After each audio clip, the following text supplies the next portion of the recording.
She sat in front of me trying to hide her tension. During the first meeting, I had learned that Louisa was a civil servant, well regarded by her superiors, a successful woman, but there was something wrong with her relationship with her husband. That's what they both thought. But the wife had more trouble understanding than the husband. "Louisa, how long have you and Harry been together?" I decided to reassure the woman who was very nervous. "Me been together for about 22 years, we have 2 children, a son, and a daughter. They are already in college, so Harry and I are home alone." Louise answered me hastily even to my unasked questions. I couldn't understand what exactly this woman was hiding about this world. "Do you feel lonely because the children have left home?"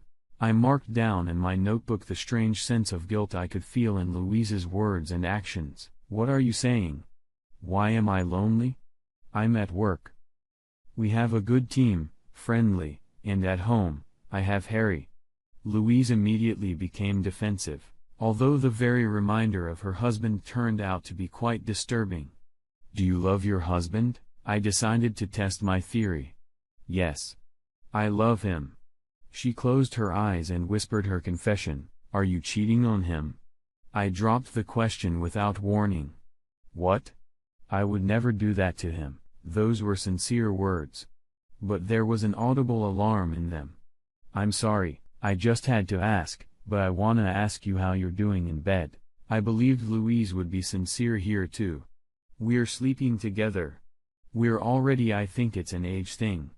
I don't always wanna do it with him," was a strange answer. A woman who loved her husband refused to make love to him. Why? My direct question demanded a direct answer. "Yeah. I'm not sure of myself. There are just too many young, beautiful women. And Harry, he's better than me. And I guess it's okay." Louise wiped away a tear. "Did Harry tell you that you're not pretty?" I tensed up waiting for an answer. "No. Not at all. He's always admiring my body, says I'm the most beautiful, but I'm over 50. Louise tens again. "When did you start having trouble having sex?" Even a non-expert could see that the woman was lying. "I don't have a problem having sex. I'm sorry. I mean, I'm not interested in it." Louise looked at the chair where her husband had sat last time. I asked about the time. "Louise, I was beginning to develop a note of hostility towards this woman. 6 months ago, we stopped sleeping as husband and wife 6 months ago." Louise was surprising me more and more. "And what happened 6 months ago?" I tried to force out some information. "I was told my husband was having an affair on the side," and now there was an expression on her face that signaled not anger but guilt. "And you think he's cheating on you?" I needed to hear her opinion. "I don't know. He never comes home later than usual. He hasn't changed his behavior. I can't smell another woman's scent from his clothes. There are no new callers on his cell phone that he talks too often. There are no messages in his mail from any acquaintance, but I can't be sure. The detectives hired haven't." Louise could barely hold her breath. She looked at me a little annoyed. Her voice on the other hand became a little sharper. "You're going through his phone and reading his mail, and what could the detectives possibly know?" I wouldn't have thought Louise was capable of such a thing, but this woman didn't trust her husband. "Yes. I'm jealous of him. I check his cell phone every night, and the surveillance has determined that he is faithful to me." The quiet reply stunned me. "But you could ask him. I'm sure he wouldn't lie to you." I hoped for their reconciliation. "I'm afraid to hear that he has someone else. I'm scared he's going to leave me for some whore who hangs around him at work." And then I was told about him. Yes. The nature of her fear was clear to me, but from their first visit to my office together, I had immediately identified Louise as the cause of the problem, and who had led this woman to think of her husband cheating on her. "Who told you that?" I tried to find someone to blame for their problems. It doesn't matter. Louise didn't give away her secrets. "You know, it's better to know the truth, bitter but true, than to suffer. But I want to meet Harry at the next session. Is there anything you can do for me?" "I want you to smile at your husband. I want you to show him that you love him. I tried to motivate Louise into action. Gary turned up for his session on time. He was precise about everything. Well, that's his main job. He's a math professor at a prestigious university. Harry, how long have you and Louisa been together? I decided to see his reaction to the question. 22 years, a whole 22. Harry smiled, but didn't elaborate on his question. And how do you remember your marriage? I saw his smile, but I wanted to know the reason for that reaction. We were multifaceted. Sometimes we quarreled, but always made up. We have beautiful children, a son, and a daughter. I don't control her at work or outside the office. I trust her completely. This is her second marriage, but I never reproach her for it. And, yes, I am almost happy. Lately, though, something has happened, and we can't find a way out. That's our life together. Harry was oddly more interested in finding a way out of the crisis. Do you know what the cause of your differences are? Have you talked to Louisa about them? I made my notes in preparation for my meeting with Louise. I'm trying to find answers, but Louise won't let me into her world. I found myself outside her orbit. Harry was brutally honest. Do you think she might be cheating on you? I tested different ways of dealing with the question. I don't know. Like I said, this is her second marriage. But she doesn't seem like a cheater. Yes, she has a lot of men at work, and she's a very beautiful woman, but I don't think she's having an affair with anyone. Harry only pressed his lips together bitterly. You haven't looked at her phone or email. I was walking on thin ice. As I told you before, I have no control over her. I don't think that would be wise. We've been together for so many years. I was surprised at this man's confidence. Could you cheat on her? I was afraid of hearing a bad answer. I work at a university. I have plenty of female students and female coworkers, but it wouldn't even occur to me to look at someone else with desire. You see, Louise is my whole world to me, and my cheating would shatter that world.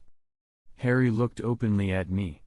Has Louise changed since our lessons? I wanted to see if the woman had been doing my assignments. No. She thinks it's an age thing with us. And we have to overcome things on our own, and this was something I didn't expect to hear.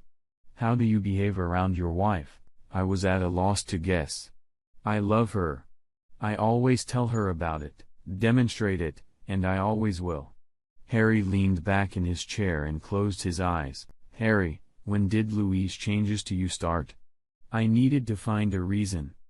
About 6 months ago. Harry smiled bitterly, but here was the coincidence in time that surprised me. And what happened 6 months ago? I realize you can't remember everything, but the most important moments you can remember. I was walking on very thin ice. The highlights? I released another one of my books. Our son turned 18. My longtime friend Jack came to visit. He stayed at our house for a week. It was our family's traditional Jack week. I signed a new contract for a new book. I don't seem to have forgotten anything. Harry smiled. Remembering those events, does your friend come to visit you often? I suddenly realized I shouldn't have put that question. But it was too late to call it off. Jack doesn't visit us very often. Most often for his son's birthday, he gets a week's vacation from his employers, so he spends his entire vacation at our house.